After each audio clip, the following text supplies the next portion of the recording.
নমস্কার বন্ধুরা, আজকে আমি একটা অন্য জিনিস নিয়ে আসলাম। সেটা হচ্ছে দেখুন রান্নাঘরে যোগ কিভাবে রান্নাঘরের সমস্ত কিছু সামলানোর সঙ্গে সঙ্গেও নিজের শরীরটাকেও আমরা কিভাবে ফিট রাখতে পারি। তো দেখুন আমি এখানে যেমন আমি দেখাচ্ছি আজকে একদম ব্যক্তিগতভাবে খুব ঘরোয়া জিনিস আমি দেখাচ্ছি। যেমন আমি রান্না করছি, এখন ভাত বসিয়েছি, ভাতটা আমার প্রায় হয়েই গেছে।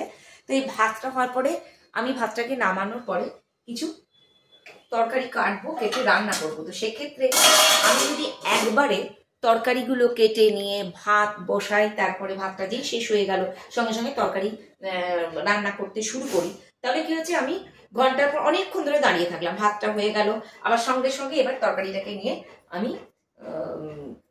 বসে যাব রান্না করতে। কিন্তু আমি তা না করে আমি কি করেছি, আমার রান্নাটা হয়েই গেছে, ভাত প্রায় হয়ে গেছে, আমি এখন ভাতটাকে ফ্যানটা ঝরাবো, ঝরানোর পরে আমি হচ্ছে তরকারি কাটবো। তরকারি কেটে যা সবজি আছে সবজি কেটে আমি সেটাকে রান্না করার জন্য প্রস্তুত করবো। তো দেখুন আমি ভাতের ফ্যানটা ঝরাচ্ছি, ঝরানোর পরে আসলে আমরা যদি একটুখানি নিজেরাই সচেতন হই, তাহলে কিন্তু আমরা এক্সারসাইজ করার সুযোগ পাই না, এই কথাটা কিন্তু আমরা বলতে পারবো না। তো আমি এবার দেখুন এখন আমি বসছি আমার কিছু সবজি কাটার জন্য। তো বসবো, এইটা খেয়াল রাখুন, আমি ছিলাম দাঁড়িয়ে, এবার আমি সবজি কাটছি, আমার একটা সবজি কাটা হবে, সেই সবজিটা বসাবো। সেই সবজিটাকে আমি এবার এখন বসিয়ে দেব। প্রায় অর্ধেকটা কাটা ছিল, এখন আমি বাকিটা কেটে আমি সবজিটাকে বসাচ্ছি। এবার দেখুন এই যে এবার সবজিটাকে বসাচ্ছি, যখন আমি আবার উঠছি, ওঠার পরে আমি এই সবজিটাকে বসাবো। এটা হচ্ছে একটা পদ্ধতি, অর্থাৎ আপনারা যদি একটা পদ রান্না করছেন, সেই পদটা সমস্ত সবজিগুলো কেটে পদটা শুরু করলেন, এবার দ্বিতীয় পদ যদি করার ইচ্ছে থাকে তাহলে কি করুন, ওটা বসিয়ে দিন, তারপরে আবার নিচে বসার একটু চেষ্টা করুন। সবসময় আমরা কি করি, স্ল্যাবে দাঁড়িয়ে কাটাকাটি করি।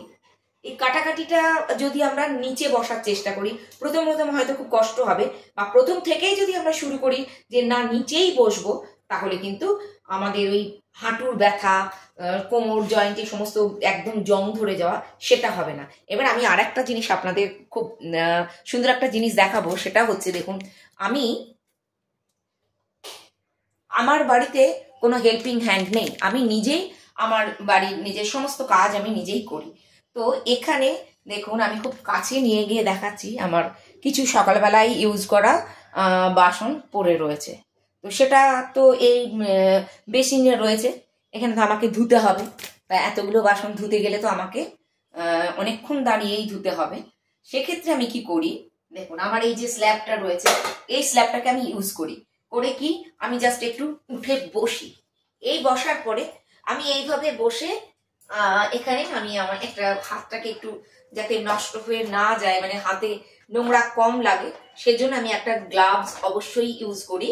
এই গ্লাভসটা ইউজ করার পরে দেখুন আমি এইখানে বসে বসে, অর্থাৎ আমার এতগুলো বাসন ধুতে যে সময়টা লাগবে, তাহলে আমাকে অতক্ষণ দাঁড়িয়ে থাকতে হবে। সেক্ষেত্রে আমি কি করব, আমি অতক্ষণ দাঁড়িয়ে না থেকে এইখানে বসে বসেই আমি আমার বাসনগুলোকে এইভাবে এখানে ধুয়ে দিতে পারি। বসে বসে আমি এখানে পুরো বাসনগুলো এইভাবে ধুয়ে তারপরে আবার সময় মতো, যেহেতু এখানে ভিডিওটা অনেকটা বেশি লং হয়ে যাবে, সেই জন্য আমি পুরোটাই না ধুয়েই আপনাদের দেখাচ্ছি, একটুখানি ধুয়ে। তো এইভাবে আমি পুরো ধুয়ে বাসনগুলোকে নিয়ে রেখে দিই। এবার এখানে তো আমাকে তাহলে আর বেশিক্ষণ দাঁড়িয়ে থাকতে হলো না, অর্থাৎ আমার পাটাকে আমি রেস্ট দিতে পারলাম। কি হচ্ছে, ধীরে ধীরে নামলাম। এখানে কি হলো, আমার দাঁড়ানোটাও হলো না বেশিক্ষণ, আবার আমার নিজের কাজটাও করা হয়ে গেল। যদিও আমি কিছুই মনে করি না, কারণ আমার নিজের কাজ আমি নিজে করতে পারি, আমি অনেকটাই সক্ষম বলে, সেটা তো আমি এর জন্য আমি অনেক বেশি খুশি। তো এরপরে দেখাই, অনেকক্ষণ যদি দাঁড়িয়ে থাকতে হয় সেক্ষেত্রে পায়ে ব্যথা হবে, সেই জন্য আমরা কি করি, আমাদের তো ছোট ছোট এক্সারসাইজগুলো ঘরের মধ্যেই করে নিতে পারি।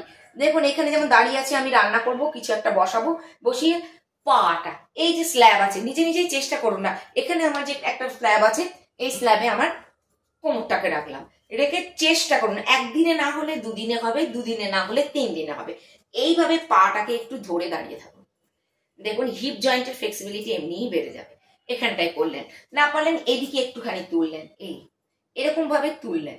এটা হচ্ছে রান্নাঘরে আমরা কিন্তু করতেই পারি, এছাড়াও কোনো মশলাপাতি নিচ্ছেন যেটা দূরে, যেমন আমার এখানে দেখুন আমার এই জায়গাটায় এতটা দূরে আমার এই যে এটা খুলবো, এখান থেকে আমার মশলাপাতি বার করতে হবে, সেক্ষেত্রে আমি একদম কাছে যাব না, আমি কাছে না গিয়ে এই দূর থেকে গোড়ালিটা তুলবো, তুলে এখান থেকে স্ট্রেচ করব, এতটা দূরে গিয়ে আমি হাতটাকে বাড়াবো, কিন্তু আমি এখান থেকে অনায়াসে পেয়ে যাবো, আমাকে কিছু করতে হবে না, এনে কিছু করার দরকার নেই। কিন্তু আমি সেটা না করে একটু দূরে দাঁড়িয়ে পুরো বডি পাটাকে তুললাম, গোড়ালিটাকে তুলে সারা বডিটাকে স্ট্রেচ করে আমি সাইডে নিয়ে যাচ্ছি, তাহলে কি হচ্ছে আমার সাইডে স্ট্রেচটাও হয়ে যাচ্ছে আর আমার শরীরে নমনীয়তাও বাড়ছে। তো আমরা যদি এইভাবে ছোট্ট ছোট্ট জিনিসগুলো রান্নাঘরেও করতে পারি তাহলেও কিন্তু আমরা অনেকটাই ভালো থাকবো। আর রান্নাঘরে দীর্ঘক্ষণ থাকার জন্য পায়ে যে ব্যথা, সেই ব্যথাটাও কিন্তু হবে না। যখন আপনারা রুটি বেলছেন সেক্ষেত্রেও বলবো আপনারা স্ল্যাবে দাঁড়িয়ে রুটি না বেলে আপনারা মাটিতে বসে করুন। আর যারা একদম এখন বসতে পারেন না তারা আরেকটা কাজ করুন, একটা স্টুল নিয়ে এসে রাখুন, 2-3টে রুটি বেলার পরে সেঁকে নিন, একটু রেস্ট বসে নিন স্টুলে, আবার বেলুন, বেলে রুটিটা সেঁকুন। তো এইভাবে যদি পার্ট বাই পার্ট আমরা করতে পারি তাহলে কিন্তু রান্নাঘরের মধ্যেও আমরা আমাদের যোগাসনটা প্র্যাকটিস করে নিতে পারবো আর শরীরটাকেও সুস্থ রাখতে পারবো। আশা করি আমার এই টিপসগুলো আপনাদের কাজে লাগবে। আপনারা শুধু কাজে লাগবে না, আপনারা এটা অ্যাপ্লাই করুন, করে দেখুন কেমন লাগে, আর কমেন্ট করতে কিন্তু ভুলবেন না। যদি আপনাদের এটা ভালো লেগে থাকে তাহলে অবশ্যই আপনারা কমেন্ট করুন, শেয়ার করুন আর লাইক তো অবশ্যই করবেন। নমস্কার।